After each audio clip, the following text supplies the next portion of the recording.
안녕하세요. 복일교회 이명기 목사입니다. 오늘은 사도행전 13장 묵상입니다. 본문은 바울과 그의 동역자였던 바나바의 제1차 전도 여행의 기사로 안디옥 교회가 성령님의 지시에 따라 이방 선교를 파송한 내용입니다.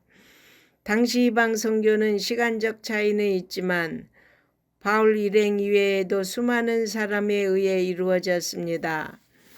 초대교회의 전승에 의하면 베드로는 로마에서 선교하다가 순교하였고 안드레는 헬라와 소아시아 등지에서 그리고 도마는 페르시아와 인도 등지에서 각각 선교한 것으로 전해지고 있습니다. 이 외에도 여러 사도들과 흩어진 성도들에 의해 복음은 유대와 사마리아를 거쳐 점차 이방 세계로 전파되어 나아가기도 하였습니다.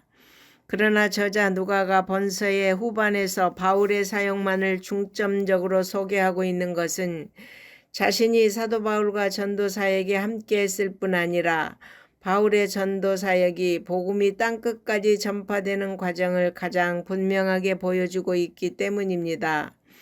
성령님은 바울과 바나바를 구브로 섬으로 인도하십니다. 이곳은 바나바의 고향이기도 한 곳으로 유대인이 많이 살고 있어 유대인의 회당에서 복음을 전했는데 이때는 바나바의 조카 마가 요한도 수행원으로 함께하였습니다. 바보는 구브로의 수도인데 거기서 구브로의 총독 서기오 바울을 전도합니다. 그런데 마법사 엘루마가 총독으로 하여금 예수를 믿지 못하도록 회방을 하였습니다. 그러자 바울이 성령이 충만해서 거짓과 악행이 가득한 마귀의 자식인 엘루마에게 예수의 이름으로 얼마 동안 눈이 멀어서 앞을 보지 못하도록 명령하니 그가 앞을 보지 못하고 더듬으며 이끌어줄 사람을 찾자 총독은 그 일어난 일을 보고 주를 믿게 되었고 주의 교훈에 깊은 감명을 받았습니다. 그런데 여러분, 구브로 섬의 동쪽 살라미에서 바보까지는 무려 180km에 달하는 거리입니다. 서울에서 대전까지 이르는 거리를 걸어서 얻은 결실이 로마 총독 서기오 바울 한 사람이었습니다. 그런데 성경은 바로 이 한 사람으로 인해 잔치가 열린다고 말씀합니다. 본문은 두 번째 선교지인 비시디아 안디옥 회당에서의 바울의 설교와 결과에 대한 내용입니다. 비시디아 안디옥은 버가에서 160km나 떨어져 있고 해발 1000m가 넘는 고원지대에 있었습니다. 그곳에 가기 위해 지나야 하는 타우루스 산은 강도의 위험으로 정평이 나 있는 곳입니다. 그런데 그들은 이 길을 걸어서 갔습니다.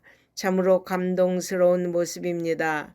사명자의 본분이란 바로 이런 것입니다.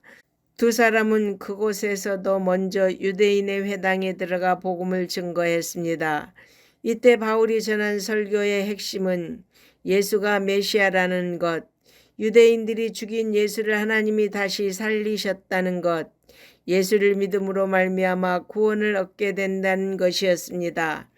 이러한 바울의 설교는 유대인과 유대인으로 개종한 헬라인 중에 많은 사람이 복음을 영접하는 역사가 일어났습니다. 바울과 바나바의 복음 전파로 인해 유대인과 유대교로 개종한 헬라인들의 많은 수가 예수를 믿게 되자 유대주의자들은 바울과 바나바의 복음 전파를 비방하며 방해하고 나섰습니다.